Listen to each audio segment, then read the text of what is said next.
merci. D'ailleurs, j'en prends pour ma femme et pour le mari de ma femme, mais aussi pour le père de ton fils. T'as tout compris. Bravo fait de vous une femme de valeur. Oui, une vraie Baté-Guinée. Bravo, bravo à la femme guinéenne. Produit Grand Moulin de Conakry GMC. Distribué par la société Tafagui.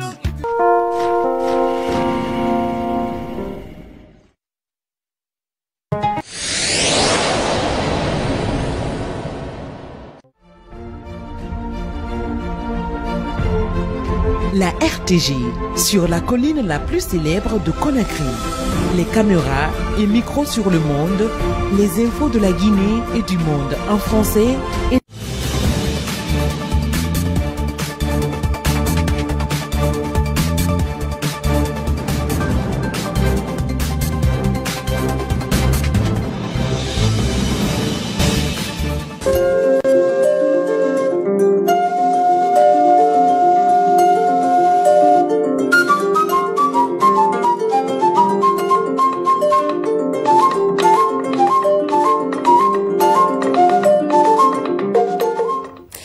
Conakry, 20e mai 2020. Merci de l'attention et bienvenue dans cette édition. Donc voici le sommaire. Stop Covid dans 60 jours. C'est un programme communautaire de lutte contre la pandémie qui sera bientôt lancé à Conakry par l'ANSS. La stratégie vise à confiner les zones touchées en y apportant assistance aux familles. Et une session d'évaluation des programmes d'enseignement public et privé vient de se tenir à Conakry. Cette phase préparatoire concerne 78 programmes de 22 institutions. L'initiative vise à mieux qualifier le système éducatif. Au sommaire encore, la solidarité se renforce en faveur des personnes démunies. La structure Village PRAC, professeur Alpha Condé, offre des vivres et kits sanitaires au quartier Simbaya 2, un geste de générosité salué par les bénéficiaires. Mesdames et messieurs, bonsoir. Ce journal s'ouvre sur un décret du président de la République, décret D092 PRJ SDG portant nomination de cadres au ministère de l'Hydraulique et de l'Assainissement. Le président de la République, vu la Constitution décrète, article 1er, les cadres dont les prénoms et noms suivent sont nommés dans les fonctions ci-après. 1. Directeur général de la Société des eaux de Guinée, M. Patrice Pépé Loa, ingénieur hydrotechnicien, précédemment directeur général adjoint chargé de l'exploitation et de la qualité de l'ASEG. 2. Directeur général adjoint chargé de l'exploitation et de la qualité, M. Karamo Sissé, précédemment directeur technique du 4e projet eau. Article 2. Le présent décret qui abroge toute disposition antérieure contraire prend effet à compter de sa date de signature au journal officiel de la République. Conakry, le 21 mai 2020, signé professeur Alpha Condé, chef de l'État. À l'hémicycle, les commissions permanentes et spéciales de l'Assemblée nationale sont désormais fonctionnelles.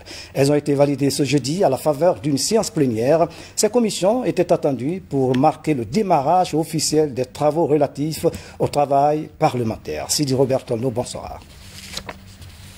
L'enjeu de la mise en place des différentes commissions permanentes et de la commission spéciale de l'Assemblée nationale réside dans le fait que cette étape offre aux députés la possibilité d'examiner et d'adopter les textes de loi qui leur sont soumis. La composition des commissions s'est déroulée dans les règles de l'art et c'est légal. Donc tant que c'est légal, tant que c'est dans le carcan de la loi, je crois qu'on n'a pas assez de choses à dire là-dessus. C'est de féliciter tous les présidents et présidentes de commission déjà.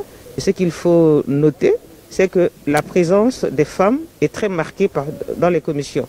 La séance plénière qui a eu lieu dans la salle de congrès pour le respect des mesures barrières a permis au président de l'Assemblée nationale d'insister sur le processus de fonctionnement et de discipline de l'institution avant la validation par le vote des différentes commissions de l'Assemblée nationale. Ce sont les commissions qui reçoivent les textes, que ces textes soient des projets ou des propositions de loi, les examinent, a fait appel aux techniciens et même aux chefs de département ministériel pour donner toutes les informations, toute la clarification sur les textes. C'est après que l'ensemble des commissions se retrouvent dans une tribune qu'on appelle l'intercommission pour échanger afin que les remarques, les suggestions, les amendements soient pris en compte.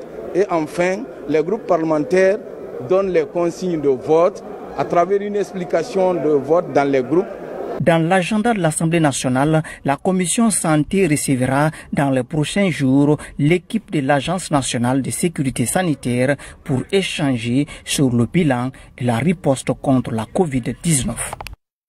Lutte contre le Covid-19, la Guinée renforce sa stratégie de lutte avec l'intensification des actions communautaires. La tendance de la dernière semaine montre une légère baisse de contamination. C'est un motif d'espoir dans la riposte. Dans les prochains jours, l'ANSS, l'Agence nationale de sécurité sanitaire, va lancer la stratégie Stop Covid en 60 jours.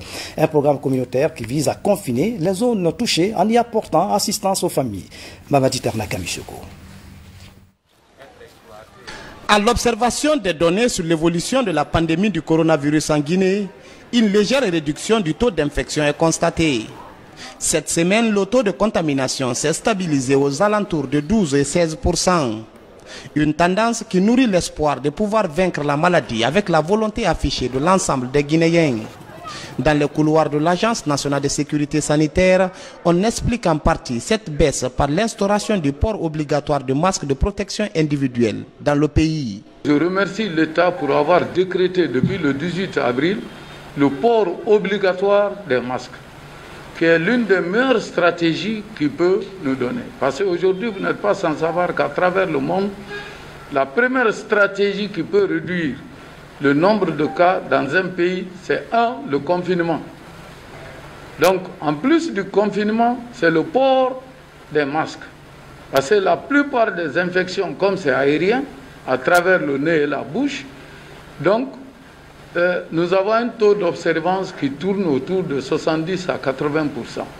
Donc, si 20% de la population de Conakry ne respecte pas, donc vous voyez, sur 2 ou 3 millions, c'est une grande partie de la population qui nous expose, qui nous met en risque. Ce jeudi, avec l'augmentation du nombre de personnes testées, le taux d'infection est de 31%.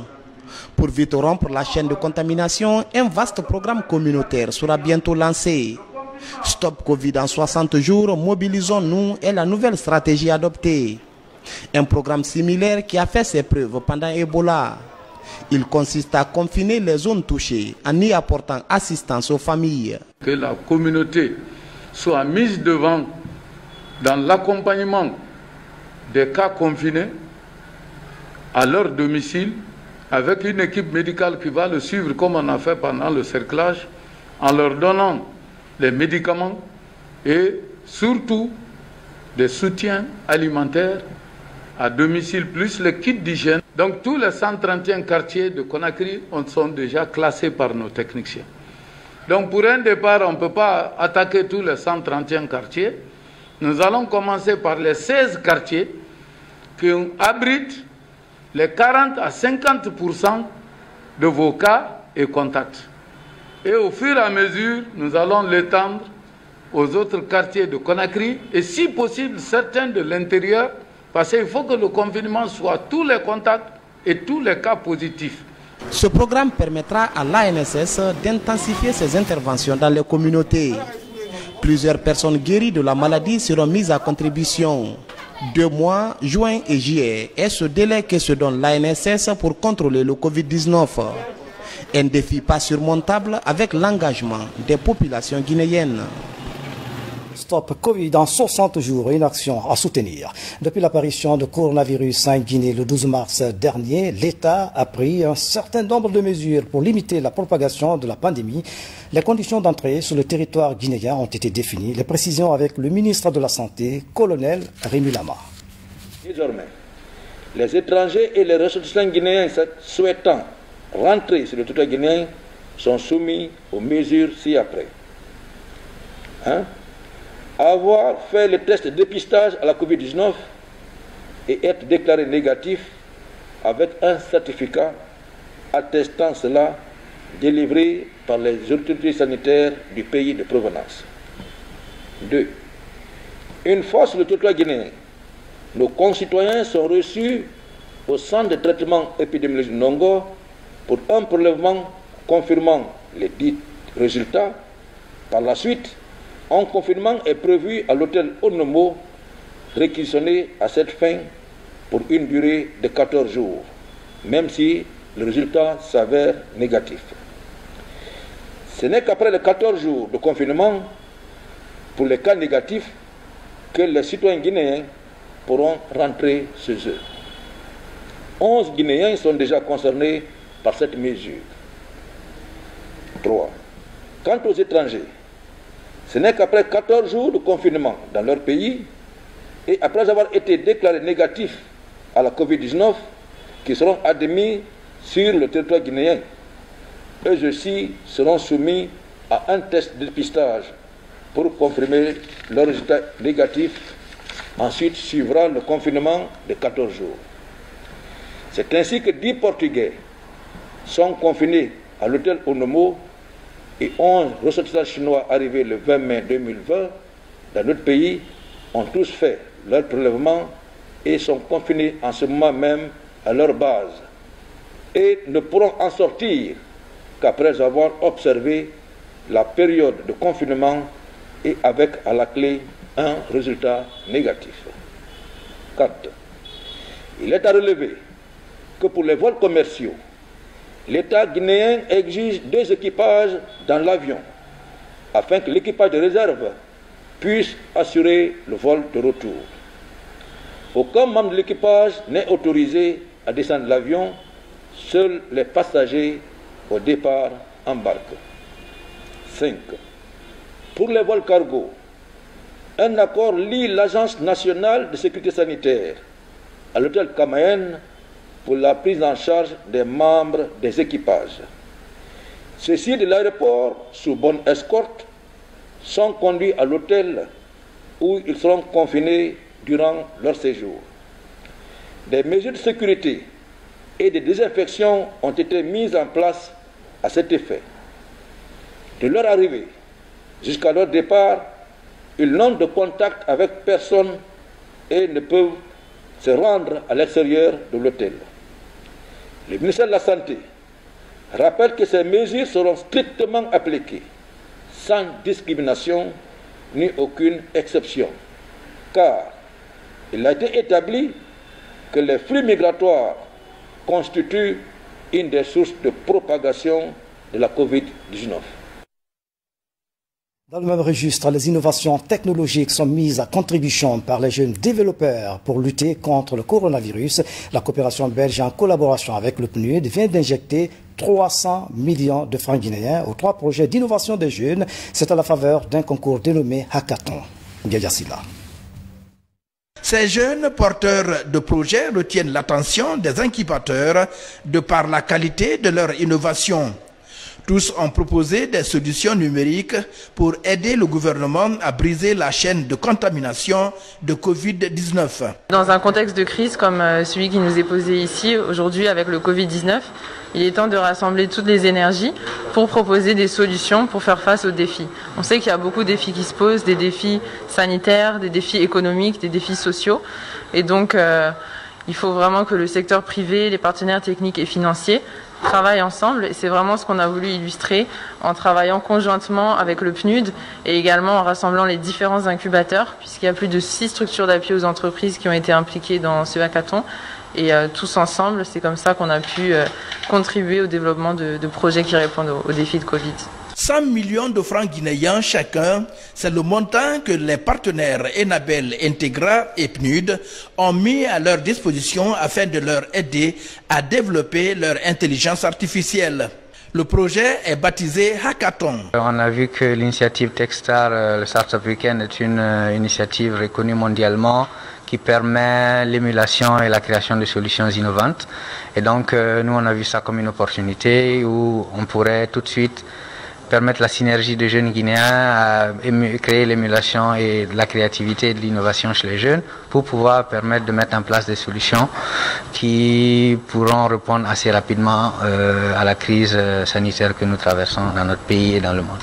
Nous avons décidé cette fois-ci de participer au Startup Weekend pour accompagner la crise Covid-19 et c'est ainsi qu'on a pris contact avec des partenaires locaux comme le PNUD et Enabel et aussi de façon collaborative nous avons contacté toutes les autres structures d'accompagnement, des incubateurs, des espaces de coworking mais également une université de la place pour pouvoir l'organiser.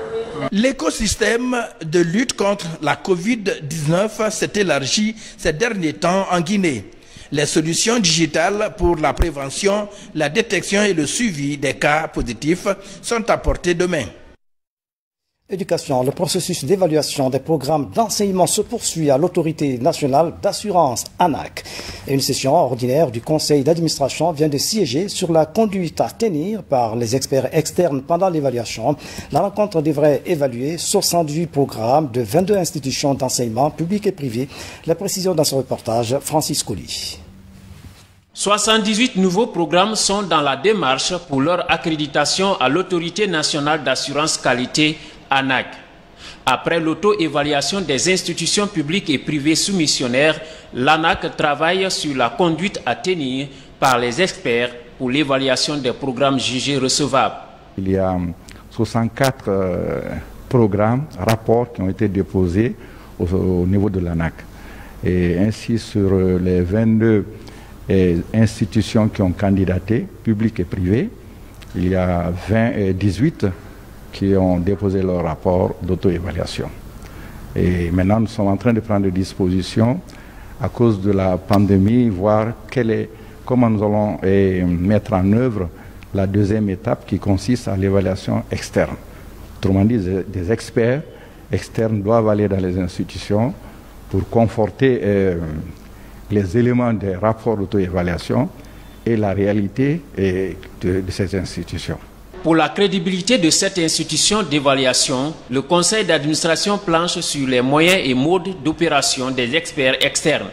Des experts qui devront passer dans les 22 institutions publiques et privées concernées par l'évaluation. Nos ambitions sont assez importantes et nous sommes là aujourd'hui pour étudier les stratégies de comportement du personnel, les stratégies de planification des activités, aussi bien de formation, d'enseignement que de recherche, par des évaluations cohérentes, efficientes et efficaces pour que nous puissions enregistrer un bilan à notre actif à la fin du mandat dans 2 ans, hautement positif. Cette deuxième vague d'évaluation devrait concerner 50 programmes d'enseignement, mais avec l'engouement suscité par l'accréditation de l'ANAC sur 80 programmes soumis, les 78 retenus feront l'objet d'évaluation par les experts externes. En plus bref, lancement à Conakry de la formation de 300 jeunes dans le domaine de la couture et de la mode. C'est une initiative présidentielle, un tailleur, une machine. Ce programme est piloté par le ministère de la Jeunesse et Emploi Jeunes en partenariat avec la Fondation Volontaire d'Afrique. L'activité se déroule au centre d'incubation et d'apprentissage de métiers à Taouya. Le reportage de Moussa Bangoura dans nos prochaines éditions d'information. Œuvre de charité en ce mois de pénitence et d'abstinence, la première dame de la République à travers sa fondation vient de procéder à la distribution des vivres aux personnes démunies de Cancan. Cette action humanitaire vise à soulager les familles vulnérables. Ali Badara Kondi. Après les 5 communes de la capitale, la première dame de la République, Adjedjene Kondé, à travers sa fondation Prosmi, poursuit cette opération de distribution des vivres dans le pays profond. À Cancan, dans le Baté, c'est un ouf de soulagement pour ces personnes démunies. Elles reçoivent ces denrées composées des sacs de riz et des bidons d'huile végétale.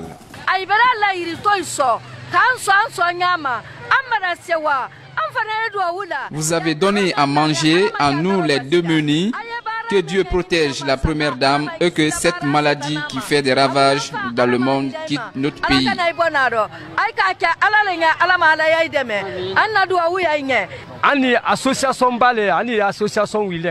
Nous sommes réunis en association, nous les handicapés. Nous remercions beaucoup la première dame de la République pour ce geste humanitaire. Que le bon Dieu vous protège. Cette action humanitaire de la présidente de la Fondation Prosmi en ce mois saint de Ramadan prouve à suffisance son attachement à la population à la base. La première dame étant la première maman de la Guinée, ici à cette période de pénitence, d'assister beaucoup de personnes qui sont vraiment en difficulté, de nourrir ou bien de prendre en charge leur famille. Et je vais dire les handicapés à Cancan, dont elle a envoyé des vivres. De par ses œuvres de charité, la Fondation Prosmi, dans sa vision, entend participer à l'amélioration des conditions de vie de la population guinéenne.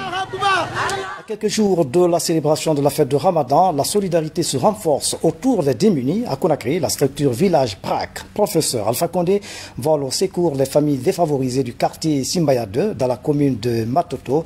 Les bénéficiaires ont témoigné de leur satisfaction aux donateurs. Moussa Koumara, reportage. Parmi les personnes à revenus faibles au quartier Simbaya 2, Doussou Keita et sa voisine reçoivent 10 kg de riz et 3 kg de sucre chacune. Une bouffée est rapportée par la structure Village PRAC afin de leur permettre de surmonter les épreuves du moment causées par la crise sanitaire en ce moment de Ramadan. Vu que nous sommes vraiment convaincus, déterminés dans le soutien que nous apportons au président de la République, le professeur Alpha Condé, nous nous sommes dit, c'est bien de suivre quelqu'un, mais c'est mieux de pérenniser ses œuvres. Et l'une des œuvres que nous avons bien voulu pérenniser en ce moment de pénitence, en ce moment de guerre sanitaire, c'est en tout cas le vivre ensemble du professeur Alpha Condé, son sens de partage. Ce geste de solidarité intervient à un moment où le pays est en proie à l'épidémie de coronavirus. Les activités quasiment aux arrêts, la plupart des familles traversent des moments difficiles en dépit des efforts du gouvernement et quelques bonnes volontés. Nantene Sano, oisive depuis l'apparition du virus inconnu, bénéficie de cette assistance qui va certes atténuer sa charge. Quand le bienfait t'arrive à un moment où tu es désespéré, tu ne feras que t'en réjouir. Il y a près de mois que j'ai cessé de me débrouiller. Parce que les écoles sont fermées, on ne vend plus. Vraiment, je remercie les donateurs. Comme Nantene, plusieurs femmes des foyers en situation difficile dans cette banlieue de Conakry ont bénéficié aussi de cet appui substantiel. L'opération est une première depuis le début du mois saint de Ramadan dans ces quartiers. Ça fait une surprise pour moi, parce qu'il est rare de trouver des personnes aujourd'hui qui se sacrifient pour leur prochain. Surtout avec la conjoncture, n'est-ce pas, que nous sommes en train de traverser. Nous sommes en difficulté. Il y a ça.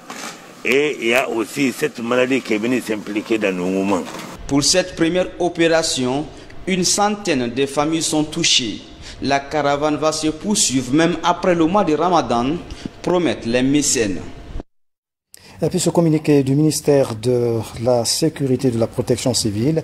Dans la nuit du mardi au mercredi 20 mai 2020, un minibus de la compagnie de transport malien Sotrama en provenance de Bamako a heurté un camion guinéen dans le cercle de Narina, en territoire malien, à environ 300 km de Kouré-Mali.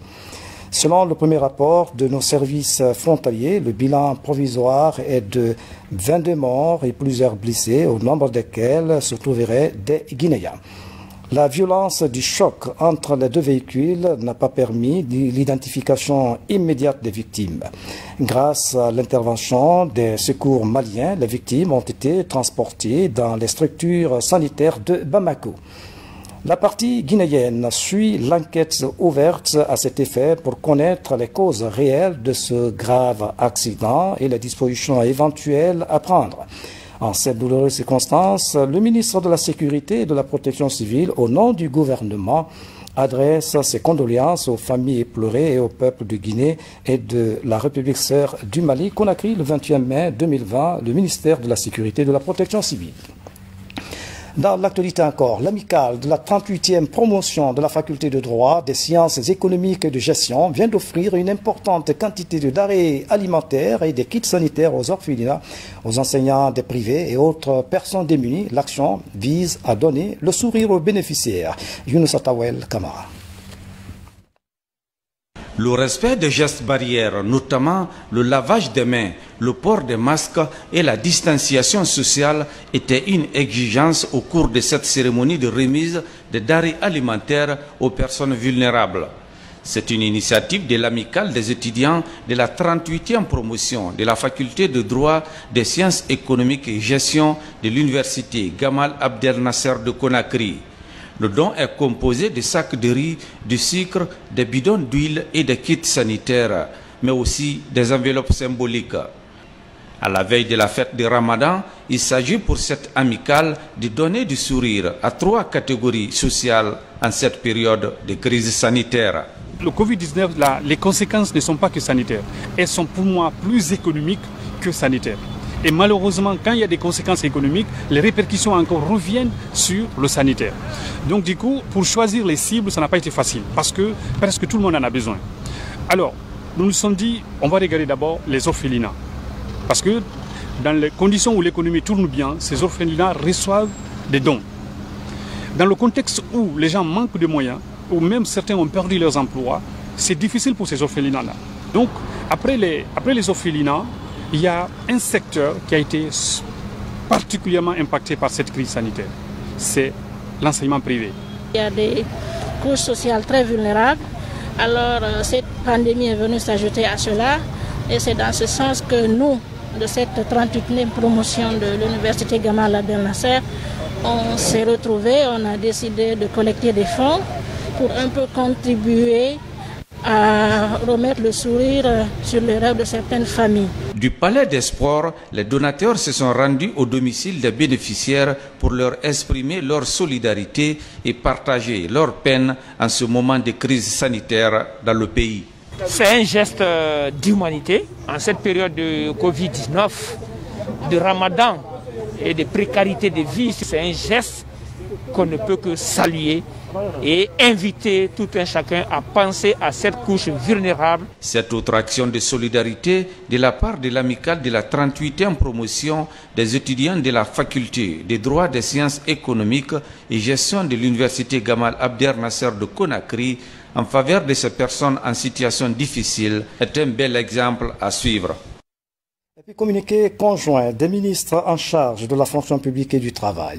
Conformément aux dispositions du décret numéro D 95-250 PRG SGG du 1er août 1995 instituant les fêtes légales en République de Guinée, les ministres en charge de la fonction publique et du travail portent à la connaissance des travailleuses, travailleurs et agents des secteurs publics, mixtes et privés que la journée du lundi 25 mai 2020, jour de la fête de l'Union africaine, déclaré férié, chômé et payé sur toute l'étendue du territoire national, les ministres en charge de la fonction publique et du travail profitent de cette heureuse occasion pour souhaiter bonne fête à l'ensemble des travailleurs de Guinée, signé Billy Nankouma Doumbouya.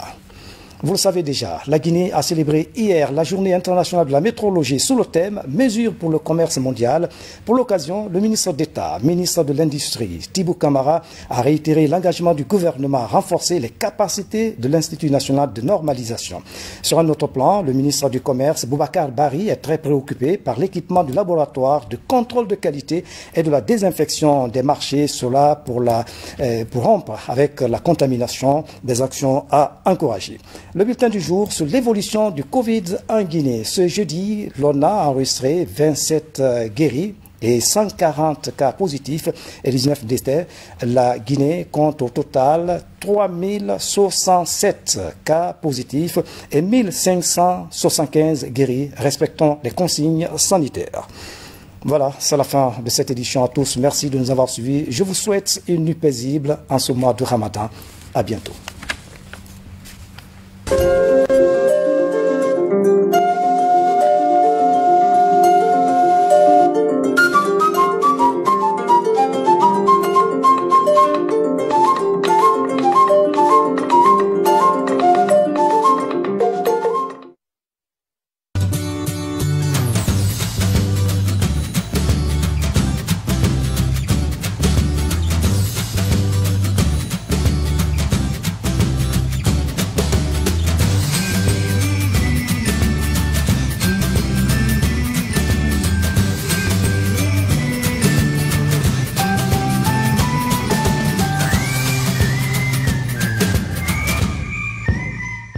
Mesdames et messieurs, bonsoir. Nous avons testé 457 échantillons et nous avons eu 140 cas positifs, ce qui fait que nous avons franchi le seuil de 3000 cas. Nous sommes à 3067 cas aujourd'hui. et nous suivons actuellement plus de 1800 personnes contacts à travers la ville de Conakry, Koya, Dubreka, Fria, Kindia. Ces personnes sont suivies par nos services de santé. Toutefois, nous avons 680 personnes hospitalisées sur les différents sites de Donka, du camp Al-Fayaya, de Nangor, de Kenyan, de Bessia, au Krems à Kindia et à la maison centrale. Le nombre de décès est à 18. Et au centre d'appel, nous sommes à plus de 260 000 appels enregistrés depuis le début de cette maladie. Heureusement que 27 personnes sont sorties guéries aujourd'hui, ce qui porte le nombre de personnes guéries à 1552. Ce chiffre est croissant et encourageant. 17 malades sont toujours hospitalisés en soins intensifs à la réanimation. Et nous vous informons que depuis le début de la maladie, 72 personnes sont passées dans ce service de réanimation. Notre activité communautaire continue et nous comptons énormément là-dessus. Actuellement, nous sommes à plus de 53 000 ménages visités et plus de 157 000 bavettes distribuées dans ces ménages de façon gratuite pour rompre la chaîne de transmission communautaire. Mesdames et messieurs, ce soir, nous aimerions revenir sur la stratégie globale de dépistage de masse utilisée depuis le début de la riposte à la Covid-19 en Guinée. Elle consiste à dépister tous les cas, contacts et suspects afin d'atteindre le plus grand nombre de personnes infectées par la maladie pour mettre à l'abri la population et instaurer un traitement des cas à temps. Actuellement, nous avons 11 sites de prélèvement opérationnels dans les 5 communes de la ville de Conakry, à savoir un site au kilomètre 36 au sein du camp Kwame Nkrumah pour les transporteurs, un site à Matam, un site à Tombo pour les camionneurs citernes, un site à Kouria en même temps pour les camionneurs, un site au Bessia-Port, Massiré, au centre santé de Massiré, à Koulewondi à Ratoma, CMC de Ratoma, à Donka, au centre de Flamboyant et au camp Al-Fayaya. La mise en place de ces sites répond au besoin de détecter précocement tous les cas ou suspects à temps, ce qui contribuera à circonscrire cette maladie, comme nous l'avons dit plus haut, dans notre stratégie globale. Sur chaque site de prélèvement, il y a, en plus des techniciens de laboratoire, des assistants sociaux ayant pour mission d'organiser le site de prélèvement, sensibiliser tous ceux qui viennent se faire prélever, lister les proches des contacts ou des personnes qui sont venues se faire prélever, assurer la saisie et le rendu des résultats et distribuer à chaque personne des masques pour qu'elle les porte avant les résultats pour rompre la chaîne de transmission. Mesdames et messieurs, quant à la prise en charge, les conditions se sont améliorées sur les différents sites de prise en charge. Sur chacun de ces sites de prise en charge, nous avons le personnel soignant composé de médecins, d'infirmiers, d'hygiénistes qui se relaient au quotidien pour assurer aux malades une meilleure prise en charge et cela se traduit par le nombre de cas guéris. Dans ce registre, nous rappelons toujours qu'un accent particulier a été mis sur le site spécifique de la maison centrale de Conakry où les malades sont pris en charge au sein de la maison carcérale mais en dehors des cellules. Ce site a été aménagé selon les standards et les partenaires ont été visiter le site et il répond aux conditions idéales. Ce site a une capacité d'hospitalisation de 70 lits et les activités de dépistage continueront au sein de la population carcérale. La capacité actuelle de ce site sera augmentée en fonction du taux de positivité que nous allons avoir. Cela dénote de l'engagement des autorités à offrir à la population carcérale les mêmes conditions de prise en charge que les autres patients.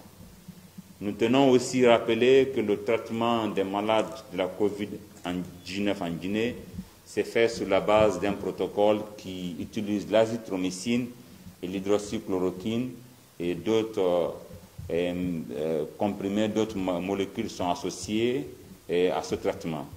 Notre capacité d'hospitalisation totale est autour de 1000 lits à Conakry. Enfin, nous ne cesserons jamais de rappeler que la lutte contre la Covid-19 passe par un engagement et la responsabilité de chacun et de tous. Ainsi, nous demandons à chacun de continuer de porter correctement et systématiquement les masques pour se protéger et protéger ceux qui sont autour de lui. Respecter la distanciation sociale d'au moins 1 mètre pour éviter le risque de contamination, parce que c'est par les salives, des portions de salive, que nous transmettons le virus. Se laver régulièrement les mains avec de l'eau savonneuse pour éliminer physiquement le virus. Éviter les regroupements pour éviter d'être en contact de quelqu'un qui est infecté ou infecter une autre personne. Aussi, limitons autant que possible et respectons cette mesure de ne pas voyager à l'intérieur du pays pour ne pas transporter la maladie à nos concitoyens des autres préfectures. Ensemble, stoppons le Covid-19.